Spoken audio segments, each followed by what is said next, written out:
Sorry there's not been many videos just recently about musical instruments at least. That's because I normally buy from car boot sales or flea markets or garage sales, depending on where in the world you live. And there's just been nothing to find. So this compact piano by Crumar turned up and it was £30. It's not bad, I guess. They're not actually worth a lot of money, but still, nice little instrument. It's got piano, honky-tonk and clavichord on it.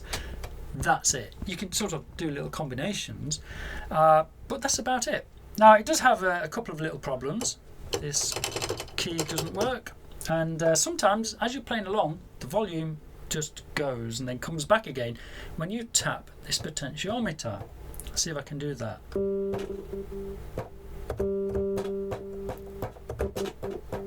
You see? Now the problem with that is when you're bashing away at this, doing chords and things, and you're really hammering it, there must be enough vibration to just get that to stop playing the sound again. So I'm going to open this up and either clean that or just replace it, sort out this key. Some of the keys are a little bit lower than others, but that's not important at this time. But other than that, it has some nice sounds. If you plug it off into effects units and things, you can get some quite interesting old analog sounds if you wish.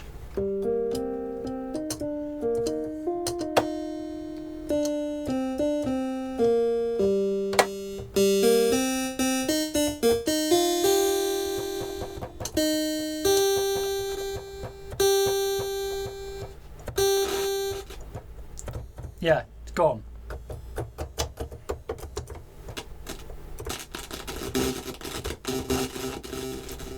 So it's just 3 screws on the back, and then I'm assuming, oh good, yep, that panel just comes off. Smells old. So I've got a few more screws to lift up the rest of the keyboard. However, this piece here looks hinged, so I don't have to undo these screws. There's 2 more at the front, and then hopefully that might just lift up. Which one shall I do? Okay, let's try and lift the keyboard up first. So I'm guessing it's just going to be these 2 here. Ah, blimey.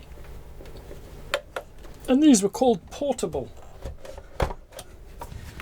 Obviously, if you do this at home, switch off the power and don't kill yourself. And if you do, don't blame me. Oh, that should be easy enough. There's not many electronics in there. Ooh, nice and crusty old electronics. Is it going to lift now? Oh, yes. Stay. Right. Let's have a look inside here. This is all very pretty. Well, I find it pretty. So these here are to tune the notes. So all your C's, C, G, D. That's wrong. Is it?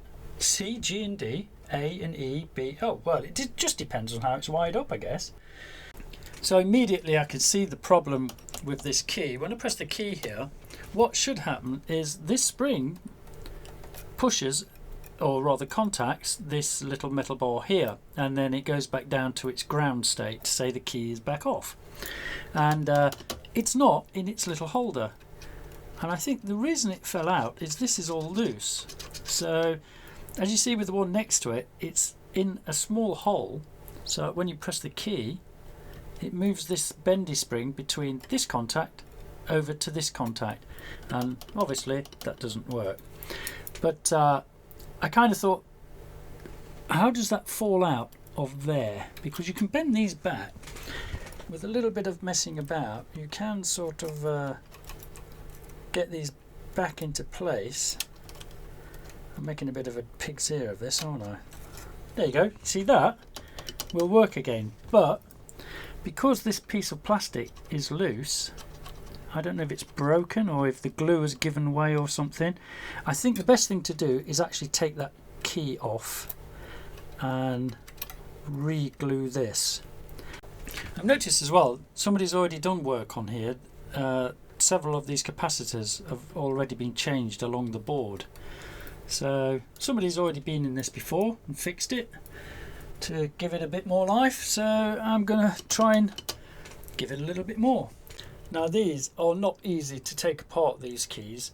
I don't like these. One way, you can push this bar through and all the keys will sort of come off its hinge one by one, or you can sort of pop them out by putting something in here.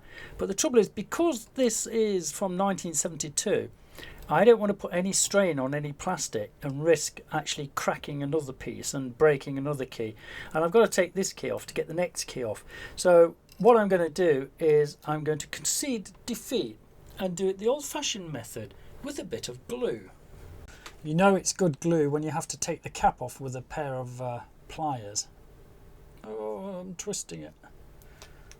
Oh, the whole tube's twisting up now. Why do the Americans call these Q-tips? Is that a brand name? If I pull it out a little bit. Oh yeah.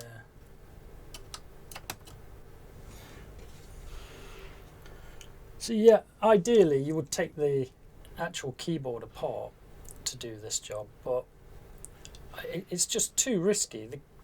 The keyboard is so old and the plastic is so brittle that I'm going to end up destroying it. That should be enough. So I need a 22K linear pot for the volume control for this, and typical, isn't it? You save all these components for years and you've never got the one you want. I think what I might have to do is I'm just going to spray clean this pot, clean it up a little bit, and I mean, this isn't for a customer, this is to go into my sort of keyboard collection, which is getting ridiculously too big now. It's ideal if you can actually change the pot for a new one, because this is what, 1972? It's getting on a bit. I'll just use some spray cleaner. This switch cleaning lubricant might just do the job. Like I say, this isn't a job for somebody. This is for me, for my little keyboard collection. So that will do. A few squirts of that and just give it a few twists to move the crap around. And I can feel there's a tight spot on there. Right, that is loosening up a little bit, but yeah, there's a kind of a tight spot. It's just about there. Can I get it smoothed out? No. You know, that's going to have to do. I can always replace that another time. I don't have to take the whole thing apart. I just have to take that panel off, and that will be easy enough to fix. So yeah, bit of switch cleaner is going to have to do the job. You know, it's great being ambidextrous. Some people will give their right arm to be ambidextrous. The problem is with this switch cleaning lubricant is it tends to dissolve away the grease as well. I mean, you have a bit of grease inside the pot that makes it nice and smooth and turns nicely. And this stuff kind of cuts through it and destroys the grease sometimes. Sorry, this is going to be a boring video because there's not actually any fixes really, is there? Any electronic fixes? Right, okay, stop rabbiting. Don't know if this is set yet. I'll just give it a little wiggle.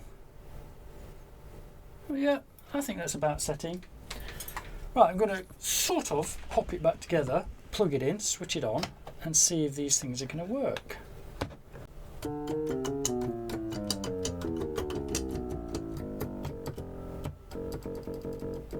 It works!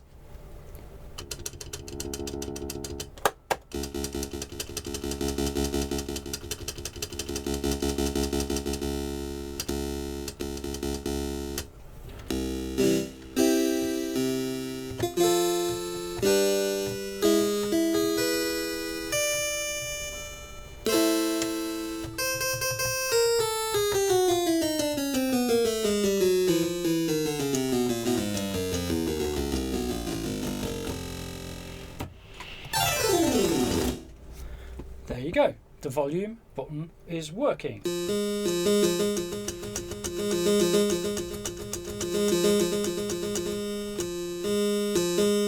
But normally, if I was doing that as a service for somebody, I would actually order that pot and actually just change it. Because I don't expect with this cleaning stuff that is going to last for ages. A little bit stiff. It doesn't feel nice and smooth like it should do. I'm going to assemble this and play it through some effects.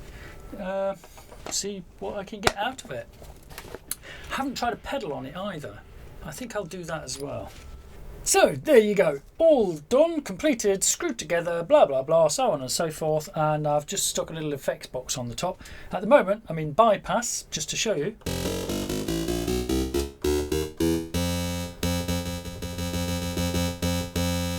No dead spots now on the potentiometers, so that's cool. That seems to have fixed it. That key works.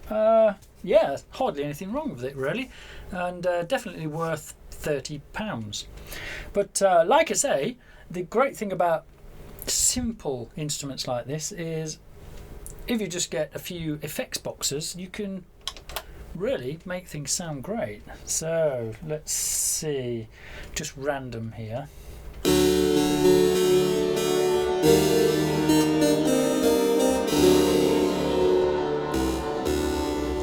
Beautiful, but that's the effects box that is doing all the work really. But yeah, I'm happy it's working, and this is going to go on my sort of collection of synthesizers, which is getting a little bit sick now actually. I've got far too many, but yeah, great, it works.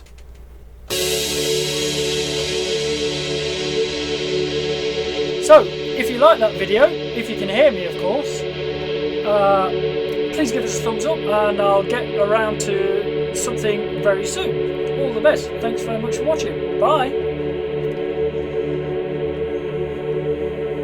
This is some delay.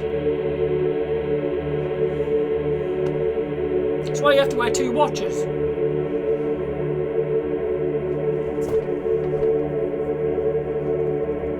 I think this is going to go on forever, so I'll cut it there. Bye bye.